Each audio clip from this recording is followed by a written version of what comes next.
अस्सलाम वालेकुम स्टूडेंट, कैसे हैं आप सब। उम्मीद करता हूं कि खैर व आफियत के साथ होंगे। चलते हैं जी इस एक्सरसाइज के आखिरी दो क्वेश्चनों की तरफ, क्वेश्चन नंबर 3 और 4 की तरफ, जिसमें क्वेश्चन नंबर 3 जो है वो है मीन प्रपोर्शन का। फाइंड मीन प्रपोर्शन, यानी उर्दू में इसको कहते हैं वस्त फिल तनासब या वस्त तनासब। तो इनको हमने आज सॉल्व करना है। तो उसी तरह पहले तरीकाकार हमें समझना है। स्टूडेंट, जब क्वेश्चन आएगा वस्त तनासब का, मीन प्रपोर्शन का, यानी आपकी एक्सरसाइज का क्वेश्चन नंबर 3 है, तो आपको स्टूडेंट उसी तरह दो रकमें इसमें मिलेंगी। यानी जो रकमों की तादाद आपको क्वेश्चन में दी जाएगी वो होंगी 2। यानी पहला ये स्टेप जिसकी पहचान है कि अगर ये क्वेश्चन वस्त तनासब का है, मीन प्रपोर्शन का है, तो आपको रकमें 2 मिलेंगी। सिमिलरली थर्ड प्रपोर्शन की तरह रकमों की तादाद 2 मिलेगी, तीसरे में भी इसमें भी। फिर मैंने आपको बताया मुतनासब तीसरा था, फिर हमने चौथा देखा। अब हम वस्त रकमें हमने 4 ही बनानी है। थर्ड प्रपोर्शन में भी 4 बनाई, फोर्थ प्रपोर्शन में 3 रकमें दी गई, हमने फिर 4 बनाई। अब फिर हमें वस्त तनासब में मीन प्रपोर्शन में 2 रकमें मिलेंगी, फिर 4 बनानी है। ये सामने कॉमन है। अब 4 बनानी कैसे हैं स्टूडेंट? जो रकम आपने अब मालूम करनी है वस्त तनासब के अंदर, जो नामालूम अदद होगा, आपने उसको दरमियान में 2 बार लिखना है। दरमियान में कितनी मरतबा लिखना है? 2 बार। किस अदद को? जो हमने नामालूम होगा, जो हमें खुद मालूम करना है, खुद लिखना है। तो वस्त तनासब में भी देखें 4 रकमी बनी, लेकिन जो पहले नंबर की रकम होगी उसको लिख के सेंटर में 2 मरतबा, जो आपने लेट कर लेना है कि नामालूम अदद है, एक्स है, ए या बी है, उसको आपने दरमियान में 2 बार लिखना है। और जो क्वेश्चन में दूसरी रकम दी गई होगी उसको आपने चौथे नंबर पे लिखना है। इसके बाद आपको तरीकाकार आगे पता है हल करने का, जब 4 रकमें बन जाए। लेकिन इसमें एक बात याद रखनी है, जो बहुत अच्छे बच्चे क्वेश्चन सारा सॉल्व ठीक कर लेते हैं, लेकिन वो अक्सर कहते हैं कि हमें नंबर पूरे क्यों नहीं मिले। मैंने तो क्वेश्चन पेपर सारा ठीक किया है, नंबर 1 कट गया 2। तो स्टूडेंट इसमें गलती वो क्या करते हैं कि जब हमारा आंसर आएगा मीन प्रपोर्शन का, तो उसके 2 आंसर आते हैं हमेशा, क्योंकि इसके अंदर हमें जजर लेना पड़ता है, स्क्वायर रूल लेना पड़ता है। जब मैं क्वेश्चन सॉल्व करूंगा आपको समझ आ जाएगी। तो याद रखना, जब भी आपने जजर लेना है, स्क्वायर रूल लेना है, तो जवाब से पहले जमा माइनस जरूर लिखना है। अगर आपने जमा माइनस ना लिखा तो आपका एक नंबर जो है वो कट जाता है। तो इस वजह से हमें खास तौर पे बेटा याद रखना है, हर क्वेश्चन को सॉल्व करना, मेथड समझ आ जाए तो आसान हो जाता है। लेकिन फिर भी कुछ गलतियां उसमें कौन सी होती हैं, जैसा कि आपको पता है, मैं आपको हर क्वेश्चन के अंदर जो गलती कर रहे होते हैं स्टूडेंट, वो आपके साथ में डिस्कस और शेयर करता रहता हूं। इन चीजों को जरा तवज्जो से देखा करें कि गलती कहां होती है। ये मैं आपके साथ डिस्कस करता हूं, वो हमने गलती नहीं करनी। तो इसके अंदर क्या गलती कर लेता है स्टूडेंट, सारा तरीकाकार समझ आ गया। वस्त तनासब का क्वेश्चन है, 2 रकमें हमें मिली हैं, हमने 4 रकमें बनानी है। सेंटर में 2 बार वो रकम लिखनी है जो हमें मालूम करना है। उसके बाद हम इसको सॉल्व करते हैं। सॉल्व करने के बाद जब हमें आंसर मिलता है तो याद रखिएगा इसके साथ जमा माइनस लाजमी लगाना है। तो चलते हैं स्टूडेंट हम अपने क्वेश्चन नंबर 3 की तरफ। क्वेश्चन है कि इसका मीन प्रपोर्शन मालूम करें, यानी वस्त तनासब। तो देखें स्टूडेंट, आपको 2 रकमें दी गई हैं, हमने 4 बनानी है। मैंने आपको क्या तरीकाकार बताया, पहली रकम वैसे ही जो मालूम करना है उसको सेंटर में 2 बार लिखना है। तो मैंने x को 2 बार लिख दिया, और जो दूसरी रकम है वो मेरी बन गई चौथी रकम। अब यहां पे x वस्त तनासब कहलाता है। x आए चौथे नंबर पे, थर्ड प्रपोर्शन कहलाता है कब? जब रकमें 2 दी जाएं। x चौथे नंबर पे आए, फोर्थ प्रपोर्शन कहलाता है कब? जब रकमें 3 दी जाएं। और x दरमियान में आए 2 बार, तो x मीन प्रपोर्शन कहलाता है कब? जब रकमें 2 दी जाएं। तो क्या करना, पहली रकम वैसे ही जो मालूम करना उसको दरमियान में 2 मरतबा, और चौथे नंबर पे हमने क्या लिख दिया? वो दूसरी रकम को। क्या तरीकाकार, इसको इससे, इसको इससे। तो x जब x से ज़रब खाएगा तो x स्क्वायर, 20 को 45 से ज़रब दी तो 900। तो देखें स्टूडेंट, मैंने क्या बताया, लाजमी तौर पर जिसको मालूम करना है वो सेंटर में 2 बार है, तो अंडरस्टूड बात है कि उसके ऊपर स्क्वायर आना ही आना है। अब स्क्वायर खत्म करने के लिए दोनों तरफ जजर, तो x इज इक्वल टू 900 का जजर, पहले आपने जमा तफरीक जरूर लगाना है, आंखें बंद करके मीन प्रपोर्शन में जमा नफी जरूर लगाना है, नहीं लगाओगे तो नंबर कट जाएगा, क्योंकि x के स्क्वायर का मतलब है जो नामालूम है ये क्वाड्रेटिक बन गया। तो 2 दर्जी हो तो इसके आंसर भी 2 होने चाहिए। जितने दर्जे की इक्वेशन होती है, जितने दर्जे का नामालूम अदद होता है, उसके उतने आंसर होते हैं। तो दूसरा जुज आप खुद कर लीजिएगा। चलते हैं जी तीसरे जुज की तरफ। तो स्टूडेंट पहली रकम वैसे ही, इसके बाद स्टूडेंट दूसरी रकम जो मुझे मालूम करनी है, तीसरी रकम भी वही जो मुझे मालूम करनी है, और चौथी की जगह पे रकम जो दी गई है। तो देखें स्टूडेंट, तरीकाकार समझ आ जाए तो हम कोई भी क्वेश्चन जो है वो सॉल्व कर सकते हैं। x को x से ज़रब दी तो x स्क्वायर, अब 15 को 135 से ज़रब देनी है, 2025 का जजर लेना है।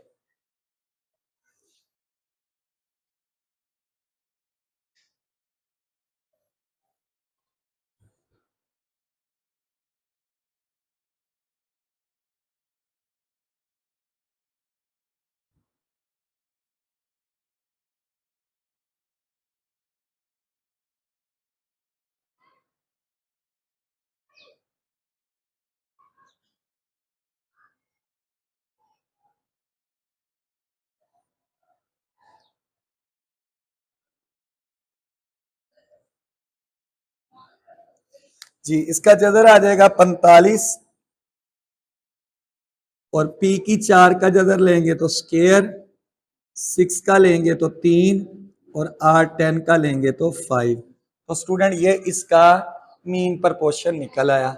अब चलते हैं जी चौथे जुज की तरफ। सिमिलरली पहली रकम हम लिखेंगे वैसे ही,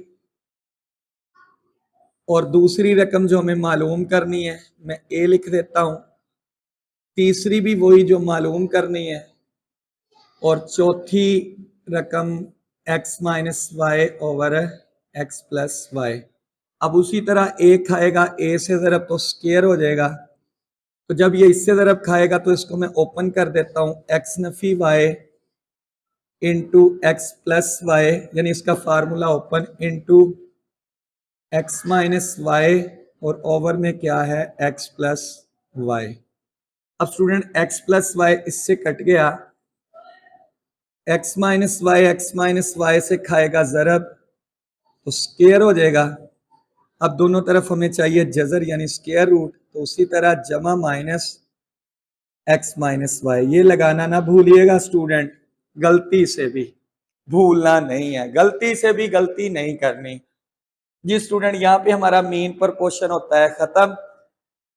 अब हम चलते हैं जी अपने क्वेश्चन नंबर 4, सलसल तनासब का क्वेश्चन 4 को करने से पहले उसी तरह स्टूडेंट इसके कंसेप्ट आइडियाज के कैसे क्वेश्चन आएगा और क्या क्या इसमें याद रखना है उसको चेक करते हैं जी स्टूडेंट। क्वेश्चन नंबर 4 आपकी एक्सरसाइज 3.3 के अंदर पूछा जाता है मुसलसल तनासब मालूम करें, फाइंड द कंटिन्यूअस प्रपोर्शन। तो स्टूडेंट सबसे पहले आपको रकमों की तादाद इसमें मिलेगी 3, यानी इसके अंदर जो रकमें होंगी वो 3 होंगी, और मेरा ख्याल है आपको पता होगा उसी तरह बनानी कितनी है हमने 4। सेम उसी तरह third, fourth, mean and the last one is continued proportion. हमें रकमों की तादाद जितनी भी मिले हमने 4 रकमें बनानी है।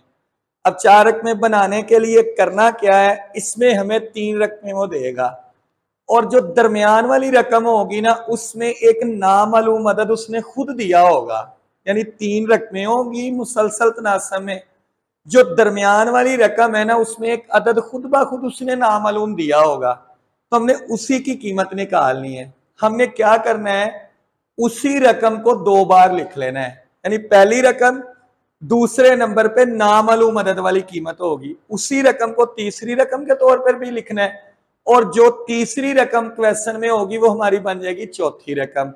और उसके बाद इसको हल करने का तरीका सेम है, लेकिन सिमिलरली मीन प्रपोर्शन की तरह।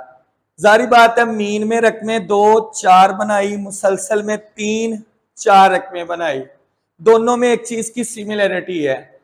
मीन के अंदर जो मालूम करते हैं वो हम अपनी मर्जी का दरमियान में 2 बार लिखते हैं, यहां जो मालूम करते हैं वो उसने खुद दिया होता है पहले, उसको दरमियान में 2 बार लिखते हैं।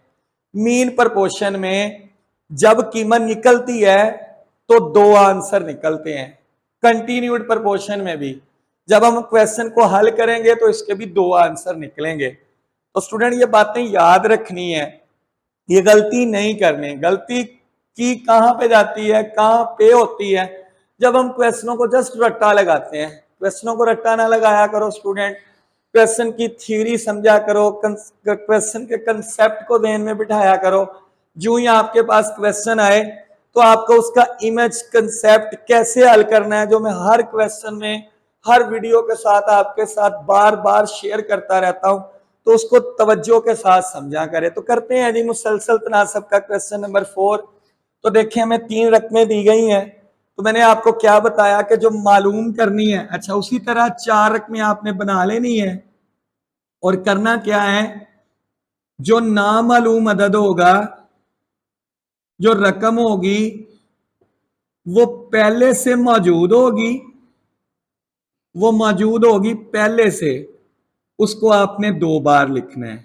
बस जब 2 बार लिखोगे तो रकमें खुद ब खुद 4 बन जाएंगी और उसी को कीमत को मालूम कर लोगे। तो पहली रकम निस्बत मालूम करने वाली उसने खुद दे दी P, इसको 2 बार, और लास्ट पे 45। तो उसी तरह P खाएगा P से ज़रब, तो P स्क्वायर 45 को दे दे 5 से ज़रब, 5 5 25, 2 5 4 20 और 2 22। अब स्टूडेंट इसका दोनों तरफ ले लें जजर, तो 225 का जजर आई थिंक आ जाएगा 15। तो क्या गलती है भला इसके अंदर, जमा नफी नहीं लिखा। तो स्टूडेंट ये भूलना नहीं है, याद रखना है कि जमा नफी के बगैर ना तो मुसलसल तनासब का क्वेश्चन पूरे नंबर देगा, ना मीन प्रपोर्शन का। जी स्टूडेंट चलते हैं दूसरे जुज की तरफ। सिमिलरली देखें, पहली रकम निस्बत दूसरी रकम तनासब तीसरी रकम और चौथे पे x 18। x को x से ज़रब दी तो x स्क्वायर 8 8 64 6 असल, 8 1 8 और 6 14। अब हमें चाहिए x की कीमत, तो क्या नहीं भूलना, जमा नफी लगाना। तो 144 का जजर कितना हो जाएगा, 12। तो चलते हैं जी तीसरा, आप खुद कर लीजिएगा चौथे क्वेश्चन की तरफ। तो वही तरीका कार, पहली रकम निस्बत दूसरी रकम तनासब, यही रकम रिपीट, और चौथी जगह पे 28। m नफी 3, जब m नफी 3 से ज़रब खाएगा तो इसका आ जाएगा होल स्क्वायर। 28 को दे दें 7 से ज़रब, 7 8 56, 5 असल, 7 2 14 और 5 19। अब जिसकी कीमत निकालनी वो स्क्वायर के अंदर है, तो दोनों तरफ ले लें जजर। तो क्या नहीं भूलना, जमा नफी लगाना। तो यहां पे आपको इसकी अहमियत अंदाजा भी होगी। अगर आपने जस्ट इस पे लगाई जमा की अलामत तो आपका एक आंसर ही निकलेगा जो कि गलत हो जाएगा। इसलिए यहाँ पे हमें 2 रकमें लगानी है। एक मरतबा इसको लिख लो जमा के साथ, और एक मरतबा आप इसको लिख लो माइनस के साथ। ये माइनस का 3 उधर ले जाओ तो जमा का हो जाएगा। तो 14 में 3 जमा किए तो 17। इसके बाद माइनस का 3 उधर जाएगा तो जमा का, तो नफी 14 में से 3 निकालेगा तो नफी का 11। तो ये हमारा m के जो 2 आंसर हैं वो हमने निकाल लिए। और यहाँ पे हमारी एक्सरसाइज जो 3.3 है वो हुई ख़त्म। मुझे दीजिएगा इजाज़त, अगली वीडियो तक के लिए अल्लाह हाफिज़।